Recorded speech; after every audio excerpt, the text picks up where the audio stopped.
This is Brett Gelman with iBrain. In the year 2060, an old rich man gave a lecture. The iPod, the iPhone, the iBook, the iTV, the iCar, the iPlane, the iRifle, the microwave oven. Yes, you all own these. You all love these wonderful Apple products. However, you do not actually know true love. No, you don't. You think you truly love my creation's sleek, metallic smoothness like they were your own children, but you don't. For you have not yet experienced true love because you have not yet experienced what I am about to give you. Everyone in the audience looked at each other with confusion. What could he mean? What could good old Steve possibly mean this time? As they looked into each other's bewildered eyes, Steve Jobs, the wealthiest and now the oldest man alive, continued his lecture from the podium. You may think I've given you all I can give. You may think this is all there is to get from the good folks at Apple, but I think you'll find you're quite mistaken. Prepare, people. Prepare to receive the final thing you shall need to become the complete human being you've always dreamed of being. Ladies and gentlemen, I present the iBrain. At this, Steve Jobs took out what seemed to be a white, smooth football helmet, but without the face guard. Everyone looked around at each other. The iBrain? What was this? Had old man Jobs finally gone insane? That's right, folks. It's the newest sensation from the good folks at Apple. The iBrain comes equipped with technology that man has been waiting for since he first slithered out of the mud. Imagine that something that does everything all other products have ever done in the history of Apple, but inside your brain. I'm talking music, movies, high-speed internet, phoning, flying, and much, much more. Plus, the iBrain comes equipped with a brand new function never before provided by Apple. Thinking. That's right, folks. The iBrain does all of your thinking for you. Why have to make decisions yourself? Why have to remind yourself to pay those annoying bills? Why remember to tell your wife and kids happy birthday when the iBrain can do it for you? The iBrain does everything and then some. So buy one today, folks, and give your own brain a chance to rest for a change. Okay, Brett. Yeah. I just want to interject something here. Yes. I mean, when you said it wasn't comedic, I mean, you were dead on. I mean, this is really It's very serious. And it gets more serious. What I'm trying to say is it sounds like you're trying to be funny. It sounds like you're trying to be satiric in some kind of safe way. I mean... No, I'm not. I'm not trying to be. Okay. All right. I just want, No. I don't know. Should I continue? Do you want me to continue? All right, yeah.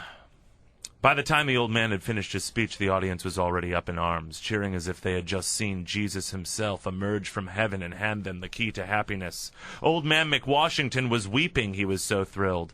Little Timmy Sperling tugged on his mother's blouse. "I want one, Mommy, I want one."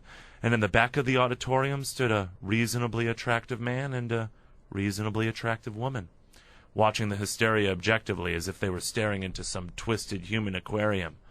The man looked to the woman. "Want to go, Eve?" The woman looked to the man. "Sure, Adam." Adam and Eve walked out of the auditorium and down Broadway. It was still legal for them to be outside. Mandatory curfew, please. Mandatory curfew wasn't for another 3 hours. "How about that iBrain, huh, Eve?" Adam said as he checked his pockets to make sure he hadn't lost his keys. "I guess. I'm not really into technology. I guess it could be cool, though."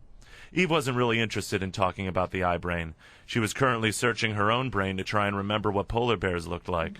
It had been so long since she had seen a picture of one, and even longer since they had gone extinct. I mean, think about it, Eve, a thingy that does all your thinking for you. Imagine that. I tell you, sounds pretty damn good to me. I think I might buy one. "Yeah, but do you think you should so soon?" Eve still wasn't too interested in Adam's chosen topic of conversation. She was now trying to remember if she had bought enough dehydrated broccoli to hydrate for supper that night. "I guess you have a point there, Eve. It's usually good to wait to buy something, at least until it's been released in its second generation, but at the same time, Apple makes really high-quality products." "Whatever," said Eve, as her and Adam approached her apartment door. Eve's mind was now fully focused on an entirely different topic from any of the ones she had been thinking of before. "Well, this is me," she said, as Adam stood, staring at her blankly. "Want to come up and fuck?" "Why not?" replied Adam. And they walked through the door. Please. All right, where's the build-up? The first one off with her clothes was Eve. Her perky tits said hello to Adam like they were friendly next-door neighbors, and her pussy dripped with anticipation of what Adam had concealed in his tight blue jeans. She got on her knees and unzipped him. Yeah, she was right again. It was a big, hard cock. Eve then looked up at Adam, giving him her doe-like fuck-me eyes. I guess this is for me. Adam, still staring into her eyes, licked his lips almost as if he was preparing to do to himself what Eve was about to do to him. What? Yeah, that's for you, baby. Merry Christmas. Eve smiled, her luscious lips mere milliseconds away from wrapping around his veiny schlong. Happy Hanukkah, she quickly giggled, and then proceeded to get down to business. Eve sucked Adam's cock ferociously, like in it he contained all the unknown. Please, this is about what's going on right now in our world. Like in it he contained all the unknown secrets of the universe. Adam's face clenched in ecstasy. God, she's good, he thought. Nobody gives a BJ like Eve. 8 full minutes went by. Eve would have kept going too, but Adam had to stop her. What's wrong, she asked. Nothing's wrong, baby. It's just if you keep sucking me like this, I'm definitely gonna come. And I don't want to do that yet. Oh, yeah? What do you want to do instead? Eve asked with a sweaty grin. Adam mirrored her grin. Oh, never mind. Oh, just a little something I like to call bobbing for pussy pubes. Eve liked the sound of that. Bob away, you dirty fuck pig. Adam picked Eve up and threw her on the bed. He spread her pink legs and immediately shoved his face in something even pinker.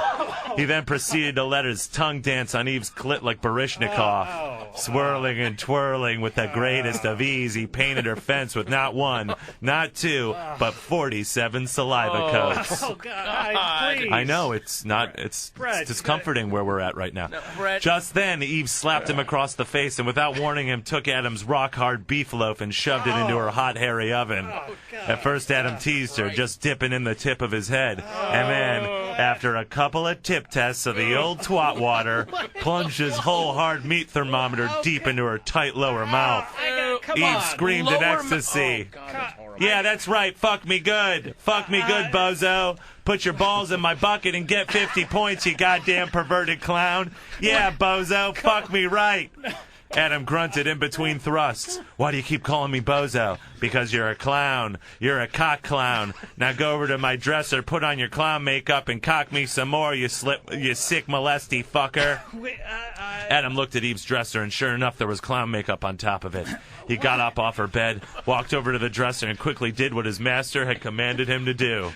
He spread the white and red paint on his face in such a way that it looked like he had been crying for about 2 hours. How's this, he asked. Perfect, you fucking clown. Now come over here and funny fuck me. Adam walked back over to the bed, but this time Eve threw him down on the bed. You might be a clown, but I'm a cowgirl. Eve slid on top of Adam's backwards and slid her slit down his pole. She then proceeded to bounce. Buckin' Bronco, take your ride on the bozo Buckin' Bronco. Adam was starting to lose control. He knew he would bust his load any second. Her hot fat ass bouncing on his dick like that, it was enough to make the Pope want to fuck. Oh, come on. Eve was starting to Jesus. climax too. Her moans and groans quickly transformed to screams. There was no doubt about it. She was on a one-way trip to Orgasm Town. I have a surprise for you, she said as she yelped with pleasure. What's that? Asked Adam, trying to last just a couple more minutes. I'm a squirter. Just then, Eve stood up off of Adam. I'm sorry, your interjections are. Just then, Eve stood up off of Adam's cock and proceeded to spray him with gallons and gallons of her sweet, savory cunny juice all over his six-pack. This was too much for Adam. He matched her vagina squirts with a boatload of hot vanilla jizz. It was so thick it looked like he had a Crest toothpaste factory in his nutsack. Then, Brad, come on. after the fruits were fully juiced, they collapsed right beside each other, covered in nothing but each other's musty sweat and jit. Okay. Wow. Talk about a fuckathon, said Adam, feeling like a cross between Ares, the god of war, and Fabio. Huh? Yeah, said Adam. I'm sorry, yeah, said Eve. Her mind then started to drift. She laid there thinking. She looked at Adam. She had never noticed before, but she suddenly realized that he had a really nice face. A really, really nice face. She liked Adam. He was cool. You know, Adam, I've given it a little more thought, and I think you should just go ahead and buy yourself the iBrain. Yeah? Yeah. If you want it, you should try it. Adam thought about it some more, wiping the clown makeup off of his forehead. You know, I think I will leave. I think I will.